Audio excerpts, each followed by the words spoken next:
Riuma icera ria mwanya ria muteti Charles Rufia wabici-inĩ cia gavana wa Nairobi Dr. Evans Kidero. Rufia uria wari meya wa mbere mundu muiru wa muciĩ wa Nairobi gatagati ka mwaka wa 1963 nginya mwaka wa 1967 nioire mweke ucio kuheana mbica yake wira-inĩ amu iria yari kuo ni yaheire mwaki-inĩ uria wacinire wabici cia kanjũ ya Nairobi mwaka-inĩ wa 2004. Mbica ino nĩ curirio mwanya-inĩ uria urariho, mbica-inĩ iria cironania aria manatuĩka atongoria a muciĩ uyu munene.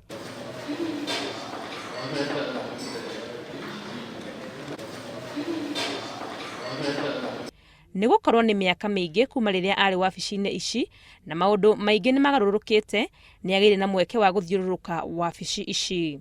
Rufia augĩte muciĩ wa Nairobi nĩguo ngoro ya bũrũri ũyũ na koguo nĩ kwagĩrĩire maũndũ maguo marũmbũiyo na njĩra nene. Nairobi nĩ bũrũri ti local government ũrĩa andũ magiciragia, tondũ kwĩna andũ milioni 4 rĩu ongerera kaunti ici ingĩ ĩrĩ million, no Nairobi kwĩna 4 million, koguo nĩ bũrũri na nĩ thirikari ĩkwendererwo mũno.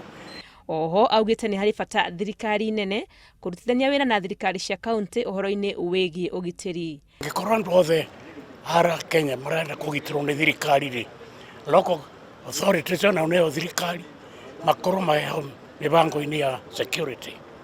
Tũtingĩhota kũgĩa na security angĩkorwo locally gũtirĩ na security.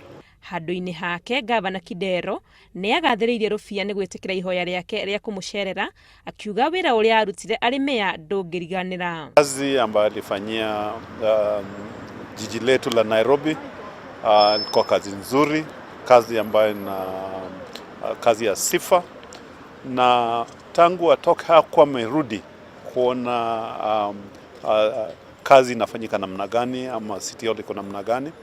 Sisi ndio tulimwalika. Rufia akumagarĩtio nĩ atongoria megatũ kuma kaunti ya Murang'a hĩndĩ ya icera rĩrĩ. Ngĩribotera Inooro TV, rĩtwa rĩakwa nĩ Wangui wa Mwangi.